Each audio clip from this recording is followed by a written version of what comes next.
Welcome to Scary Stories for a Rainy Night. Just one thing first. I've got some good news. Chilling is launching into a new decade of horror this September, and it's all about experiential audiovisuals that you're going to love. And how to win it. We're giving away a Nintendo Switch 2 bundle with Mario Kart.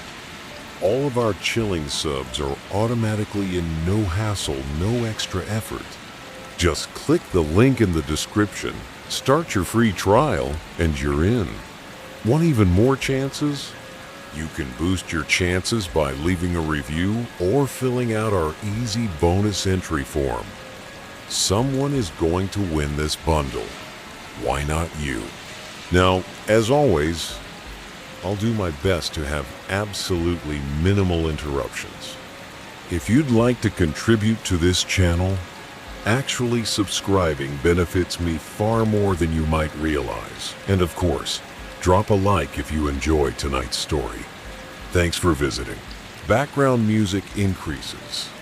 I've been living up here in the depths of North Scotland for about 2.5 years now. And let me tell you, strange things have a way of washing up on the shores around here. When I say north, I don't mean sort of north. I mean as north as you can get. My house is in Caithness, in the small seaside town of Thurso, the most northerly town on the British mainland. I'd always dreamed of staying in the Highlands.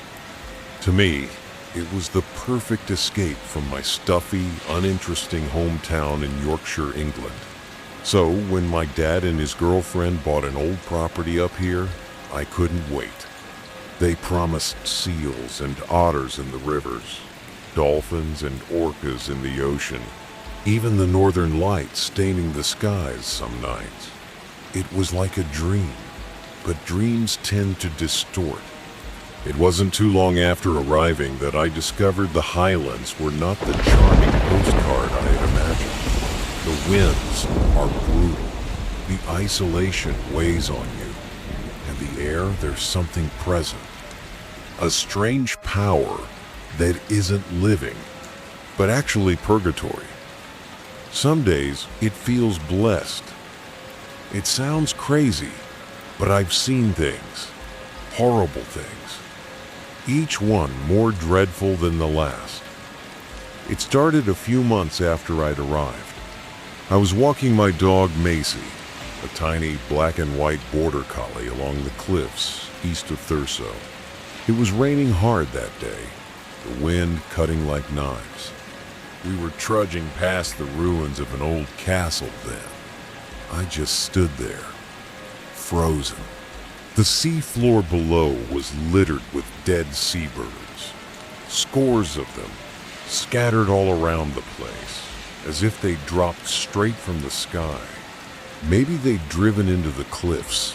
Maybe they'd been blown off in a storm from the sky. But it didn't matter. The air felt creepy, unnatural, like a warning sign. I turned back. The next day, as I was taking Macy for another walk, a woman and her small daughter cut me off in the rain.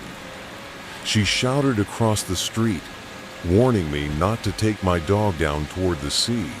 Bird flu, she shouted, deadly for birds, contagious to dogs. I stood there frozen. Macy had gone over some of the bodies the previous day. I rushed over to take a look at the signs myself. Sure enough, there were glaring yellow postings with biohazard symbols along the path. Thankfully, Macy was fine. But the encounter stuck with me, not the flu, not the warning, but the woman herself. Her dog was Macy's identical spitting image, twin, and she had recently taken the same route I now walked. It was like seeing a mirror, as if some portion of myself was being pulled back from harm, coincidence, or sign. A year on, in summer, Macy and I strolled along Thurso's main beach. The bay was wide, the air heavy with the stench of rotting seaweed and clouds of flies. On sunny days, I liked the vista one of the Orkney Islands, stretching out on the horizon, but on misty days, it vanished completely, as if it had never been at all. That morning, Macy stopped, nose in the sand. I approached to see what she'd found, my heart sinking. There, half hidden in seaweed, was a skeleton. At first, I'd thought it was livestock, a sheep or goat, blown from Orkney. Then I looked closer. The upper half was bare bone, white and shiny, but the lower half still contained flesh. Wet gray fur hung over strong legs. Hooves were intact. The way it lay, arms and legs splayed wide in a human form, plagued me the most. A bony torso above, a goat-like lower half below. It looked unholy, like Baphomet himself had been torn out on the beach. It hadn't been an accident. It had been a symbol, an omen. And sure enough, no many months later, my personal life collapsed. That disgusting skeleton was the final moment of serenity before everything in my world collapsed. 6 months later, winter. I was still getting over the aftermath, still weighed down by it. But by Boxing Day, I had reached rock bottom. I ended a long-term relationship. And finally, for the first time in months, I could breathe again. So I took myself on a long walk aloner. The cliffs east of Thurvo are lovely but perilous. I started early in the morning and walked until the sun started to set again. That is when I stumbled upon something peculiar. A ghost town. Abandoned stone cottages. Ruins of an old round tower. A port town that was abandoned I later found out to be the Castletown Heritage Center. By that time, I had traveled nearly 10 miles from home. Just beyond lay the Great Dunnet Bay Cliffs. I was tired but determined, so I plodded on. That was my mistake. By the time I returned to the bay, night had already enveloped the sky. To venture back in the dark, with the tide rising, was not a good idea. I returned, walking through the ghost town again, this time under only the faint illumination of my phone's flashlight. And that is when I saw it. There was a small white van parked in the debris. 3 or 4 young men huddled around a bin, burning something. I don't know what. But every time I glanced over, one of them would be staring. I didn't linger to find out more. I ran on past, my heart racing, and tried to follow my footprints back along the beach. But it was dark. The world around me disintegrated into blackness. Then, in front of me, something emerged. The person in front of me was no more than an outline. At first, I thought it was a rock, but the closer I got, the less it seemed to make sense. My flashlight wasn't strong enough to cut through the darkness, so I kicked at it with my shoe. It wasn't rock, it was flesh. Leaping backward, I aimed the beam of my light, and what I saw stopped me dead in my tracks. A seal pup, dead. Its body was mostly intact except for a horrid detail. Something had taken a gigantic, perfectly round bite out of it. Too clean, too neat. But that wasn't the worst part. The pup lacked its skull, not its head. The skull itself. The skin remained intact, a hollow mask, as if the bone had been taken out of it. And then I found another. Same size, same wound, same eerie absence of bone. I'm aware that orcas kill seals in this water, and some people tell me their bodies can wash up in the surf and have their heads bashed off. Or scavengers, Perhaps. But two of them? Together? In line? The same? It didn't feel right. And although I wouldn't call it an omen, I knew it was important. Important about this place. I've been here for 2.5 years now. And if I'm honest, I don't think I'll be here much longer. The Highlands hold breathtaking beauty, but also endless reminders of death. Here at the edge of the world, things don't feel peaceful. They feel unsettled. This is where lost things drift, sometimes literally, sometimes not. They arrive from everywhere. Some leave, some never depart. Some vanish into the nation itself. Others come to remove themselves on purpose, ex-cons, transients, people with nowhere else to go. It is bitter. It is dark. It is like the final stop before termination. If you ever visit in the summer. Remain close to the light. Remain close to people. But if you are running from something, if your devils are chasing you no matter what, stay away. Something else happened yesterday. Not on the cliffs, but at church. My mother, my oldest brother, and I all pride ourselves on being rather discerning, not necessarily when it comes to reading people, but when it comes to picking up when something doesn't feel right spiritually. It gets us deeply. Anxiety, fear, heaviness. We pick up on it. And we're not newbies to this. My family has had a long history of experiencing the paranormal shadow men, demons, ghosts. Call them whatever their names, the experiences are never pleasant. My mother has spoken about a night when she and my oldest brother were watching TV in the living room. Out of nowhere, a dark shape darted out of the hallway and concealed itself behind the couch. "Did you see that?" my brother asked. And that's when my mom figured out she hadn't dreamt it. At first, she believed it was my other brother, who always played tricks to scare us. But when she shouted, he responded from his bedroom. He hadn't moved position. So, yesterday again, not very far from our town, there is a small church we went and checked out. We have been looking for a church home for a while now, and this was our second visit. It was my first visit.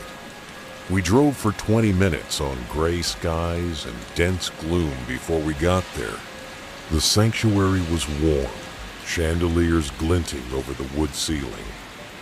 We settled in, my mom, dad, and me, in 3 chairs side by side. My 3 brothers were in front of us in the row. Behind us, a wall, some empty chairs, and in the corner, a solitary seat. The concert began, and everything was fine. But as soon as we were seated, I glimpsed someone, a woman, sitting alone in that corner seat. I merely glanced for a moment, not long enough to observe details, but long enough to experience a pang of melancholy. She looked so isolated. I wished to smile and welcome her closer, but I am shy. I stayed with my back turned to her, and then the music began. It was weak at first, a weak rustle of a shopping bag. But that night, something didn't feel right. When I grasped the handle on the back door, I was surprised. Not a little static shock. This was a shock that ran through my body, feet to armpits, as though I had been hit with a jolt of electricity. I released it, swung open the door, and stepped outside. Immediately, I felt it. The air tingled, vibrated. On the horizon, an odd glow that did not make sense. Then, I looked up. Above our building, beyond the empty lot along the fence, The stars weren't quite as they should be. There was one I wasn't familiar with. Something was off about it. It struck me as I stood there and gazed. The stars began to shift. They shivered, quivering, holding their shape before slowly drawing in together. And then, for no apparent reason, they blazed across the sky. Fast, blindingly so, deadly silent, like lightning with no thunder. That's when my line of sight narrowed. My knees weakened. I was ill, dazed, and then darkness. I woke up soaked with sweat. My wife was hunched over me, shaking in terror. I asked her how late it was. 12:30. She seemed agitated. "Don't you remember?" she inquired. I didn't. She explained that I'd come inside after having witnessed something flashing in the sky and then slept and fainted. But when she went to call for me, I wasn't in bed. I was rolled up at the bottom of it, completely unresponsive. As I spoke, a burning pain shot through my side, below my left armpit, the same place I had felt that shock of electricity by the door. I ran into the bathroom, lifted my arm, and froze. Imprinted on my skin was a bruise. Not random, not accidental. 3 perfect circles in a triangle. Exactly the same pattern as the constellation I'd just looked up at in the sky. My wife has no words. Nothing sharp in bed. No way that I could have rolled on anything. No electrical wires anywhere along the door. Nothing which could have induced a shock like this. And yet there were these bruises, as if burned into me. We told the landlord a watered-down account. I'd been surprised in the back door, but even he couldn't explain it. And now I'm shaken, nauseous, and tormented by what I witnessed. Those lights, that pattern, the movement of the sky, and these marks that still sear when I touch them. I have no idea what happened to me that evening, but somehow, deep inside, I feel as though I wasn't meant to have witnessed it. Brooklyn Farthing was born on August 26, 1994, in the small town of Berea, Kentucky. Brooklyn grew up with her mother, Shelby, her stepfather Randall, and 2 sisters, Tasha and Paige. Brooklyn was a serious Girl Scout growing up. Brooklyn gave her time away packing care packages for the victims of Hurricane Katrina, going to take care of elderly people in nursing homes, and helping out other scouts at every opportunity. As she grew up, Brooklyn became a spunky teenager with an irrepressible love for nature and animals. She was athletic, darkly humorous, and possessed a tell-it-like-it-is attitude that wasn't always appreciated by her peers, but made her unforgettable. She baked as well, especially those heavenly chocolate chip brownies that were a staple in her family home. Brooklyn, unlike so many teens, actually enjoyed spending time with her parents, who hastened through milestone experiences with their daughters, including driving school. Brooklyn and her sister Paige both sat for their driving tests on June 21, 2013. Brooklyn passed with ease. Paige, not quite as easily. Her classic botch became a family joke for weeks to come, the family sense of humor dampening the tension before a very important evening. The party to mark their grandfather's 70th birthday. This was a poignant celebration. Months earlier, his family had feared that he would not live to celebrate with them, but here he sat before them, very much alive and healthy, with those who loved him. After a quiet night out, Brooklyn and Paige went with their cousin to another party on Red Lick Road. Unlike the quiet gathering at their grandfather's house, this was a party filled with teenagers their age, and whispered talk of drinking. Brooklyn, who was familiar with most of them, readily wished to be among the more vibrant crowd after witnessing the dramatic family turmoil. After hours of laughing, drinking, and dancing, Paige and their cousin did finally call it a night at 7 or 8 p.m. But Brooklyn had plans. She had an overnight bag full of clothes, ready to stay with a friend so the two of them could weather the hangover without Brooklyn's parents watching over them. But as the night went on, things didn't quite go as planned. When the moment arrived to leave, Brooklyn's friend changed her mind abruptly. Instead of sticking with the sleepover, she demanded to spend the night with her boyfriend. The abrupt reversal provoked an angry argument, one that guests characterized as leaving Brooklyn incensed. Angry and disappointed, she left the party. And in a move that would change the trajectory of her life, she accepted a ride from two strangers. Who were these men? Police refused to release their names, but one of them afterward told detectives that he and Brooklyn rode down to Floyd Branch Road to look at horses, of all things. He was then dropped back at home and never saw Brooklyn or his friend again. The other man took her, however, to a house on Dillon Court, just off U.S. Highway 421. That was not an ordinary home. It was a foreclosure, dark, empty, without water or power. And it was there, around 4 a.m., on the 20th of June, that Brooklyn called her sister Paige. Her voice was filled with desperation as she cried out if their cousin could please come and get her. The cousin had been partying all night, and Paige had no option but to bring the bad news to Brooklyn. She had no means of transportation. Then Brooklyn had to make an impossible choice.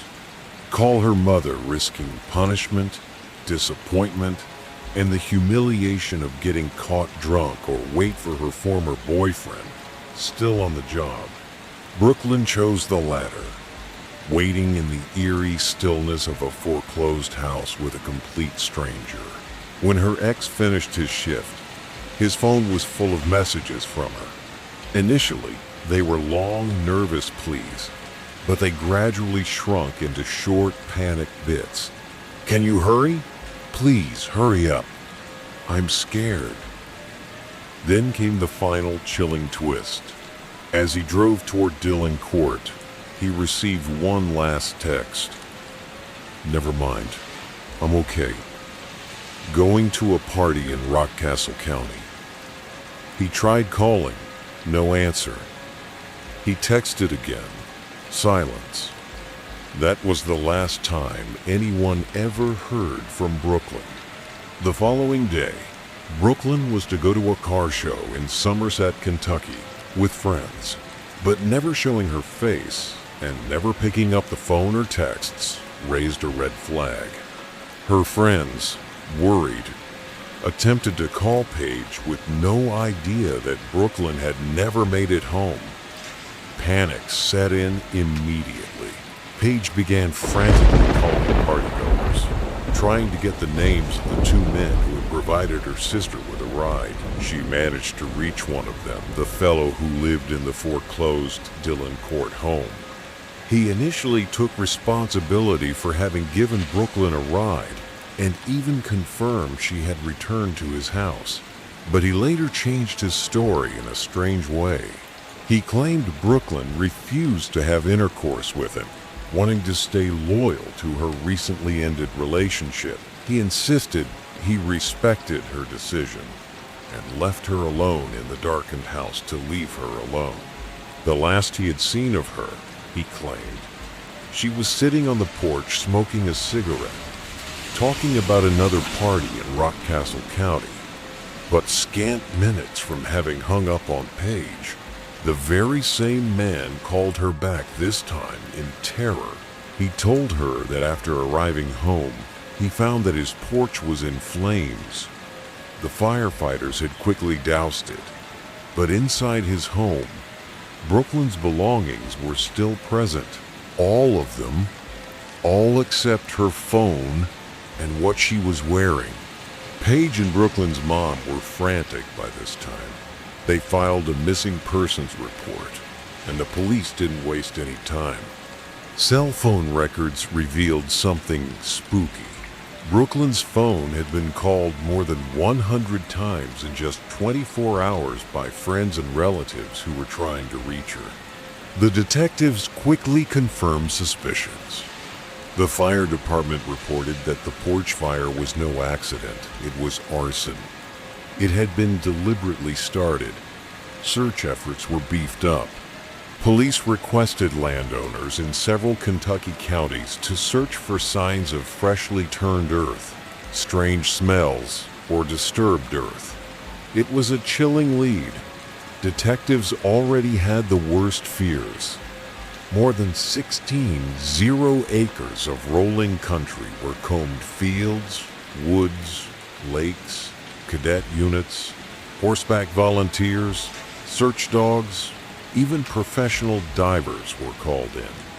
But for all the vast effort, there was no sign of Brooklyn. Weeks passed. There was a fundraiser. The businesses in the area donated, and there were rewards for any information, but still no answers.